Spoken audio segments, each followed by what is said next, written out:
Welcome to Maker Faire, and welcome to the Make Electronics stage. My name is Andrew Terranova. I'm going to be presenting Getting Started with Arduino.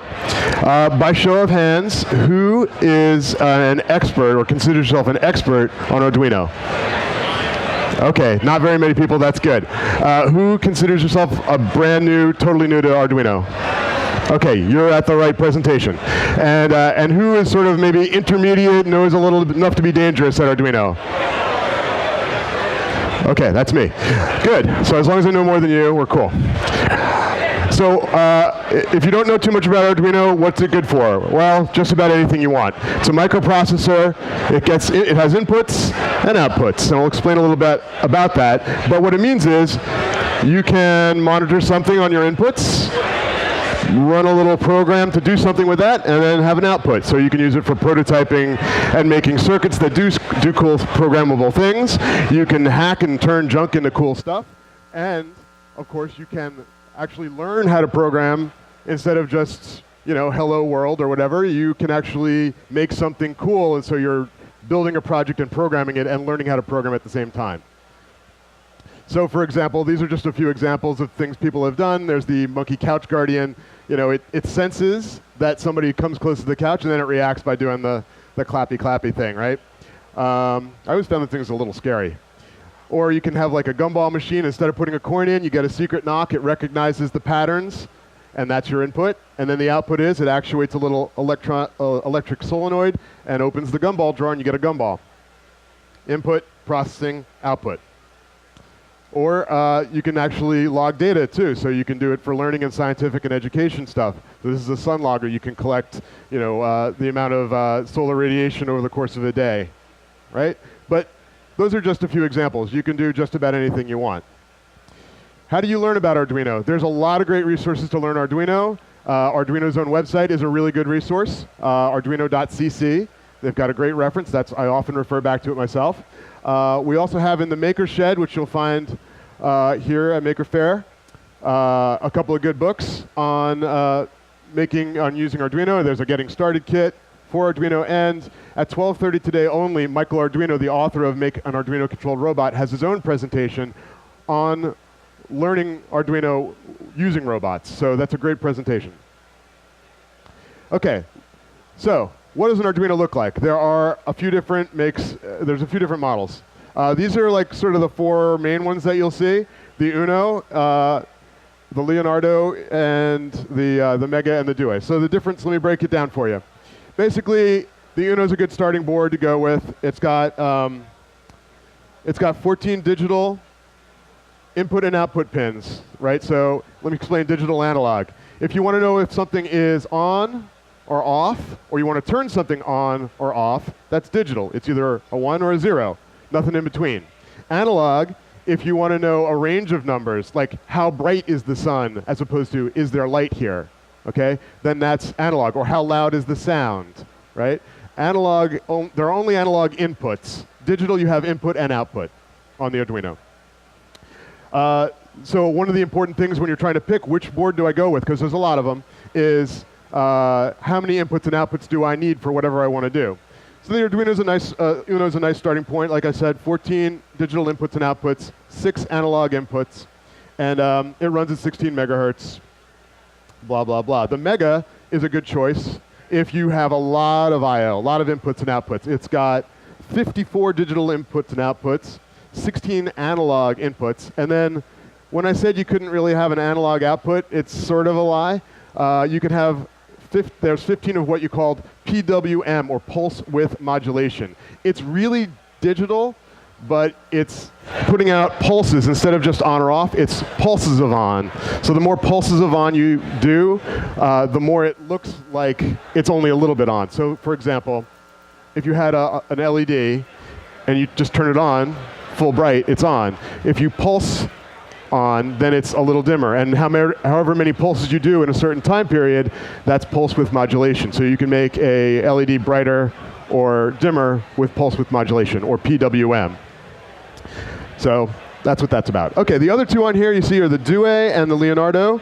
The Due, they have different processors, different technology behind them. They're all The DUE is actually an Atmel. I don't want to go into the processor names, it's too much. But the DUE also has a lot of input-output, 15 digital, 12 analog. The Leonardo has 20 digital and 12 analog. The other thing about the Leonardo is it has a built-in USB support. And some shields, okay, does anybody know what a shield is? Nobody knows what a shield is. A shield is like an add-on board, and that's what in Arduino you'll hear this term shield. I'll talk about it more later, but basically it's an add-on board that slides right on top of it, and it adds functionality. So some shields with the Leonardo that depend on certain protocols won't work with the Leonardo, so that's something to check. The DUE, the other thing about that is it's a 3.3 volt board. The rest of them are all 5 volt boards. So where this comes into play is if you're interfacing to something that runs on 5 volts and you have a 3.3 volt board, you could blow it up. So don't do that. Okay, a little bit more. There are some new family members to Arduino. On the one side, we have the Arduino robot. That's a new thing. So it's onboard, got an Arduino built onto it, and it's an actual robot kit. And the other one is the Yun, which is a new thing as well. I'm not going to go into too much detail, but it adds Wi-Fi capability, and it's actually got a bridge between sort of a Unix, Linux running side and an Arduino running side. And it's for sale for the first time in the US here at the Maker Shed. So that's kind of brandy new. Okay, so in case that wasn't confusing enough, there are a few other choices. There's the Explora, the Arduino Ethernet, the LilyPad, the Micro, the Nano, the Mini, the Pro Mini, and the FIO. Everybody got that? No? Okay. Basically, what the thing to know about these boards are, if you have a very specific project, so for example, the LilyPad has a nice little round form factor. It's great for like sewing onto a wearable, a badge, or a piece of clothing. The Explora is similar to the Leonardo, but it has built-in sensors. So if you want to just get started real quick, you can go with that. Built-in Ethernet capability, go with the Ethernet. So you would only look at these boards if you have a specific need. If you just want to sort of get started quick, the Uno or one of the other ones is a great start. Okay, here's the Arduino in brief. This is the Uno. It's got a reset button. Your digital I/O pins, I talked about those. Those are along the top. The long chip, that's the brain. On the bottom, you have your power and analog pins where you get like a analog inputs. And then you can get power either from your computer on the USB or through a plug-in like DC power wall converter. Shields, I talked about those, right? There's all kinds of shields. There's shields that drive motors. There's shields that drive LEDs. There's shields that drive, you know, just a circuit board where you can prototype whatever the heck you want.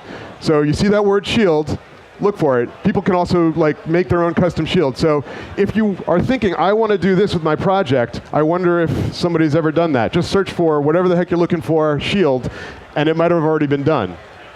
Or maybe you want to do it yourself and you just buy a board and do it. The bare minimum to get started is your computer.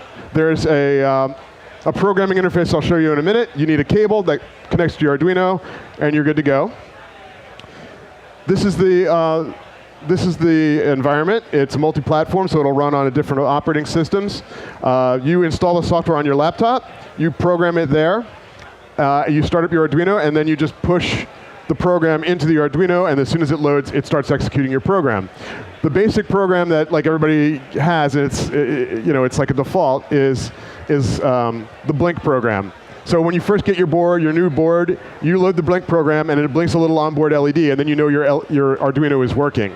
And then if you want to have fun, you change the blink rate, or you make it pulse with that PWM function, and then you start to learn how to program, if you are not an experienced programmer. If you are an experienced programmer, you know what hello world means.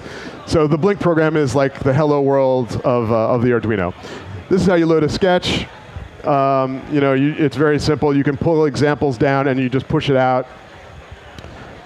That's basically it. That was Arduino in like 12 to 14 minutes. Do I have time for questions? Yeah, I have time for a couple of questions. If anybody has a question. Oh, one in the back there. Okay, sure. So the Arduino programming language is very C-like. It's sort of, what they've done is they've abstracted a few things and hidden them in libraries. And when I say hidden, not very well hidden.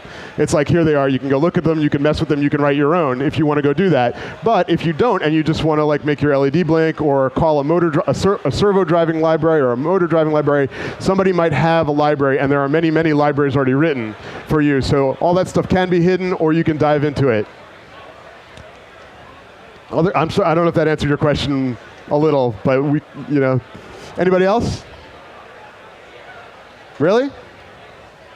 All right. Well, thank you very much. Check out Michael Margolis' presentation if you like robots and you want to learn Arduino in the Maker Shed stage. And again, have a great time at Maker Faire.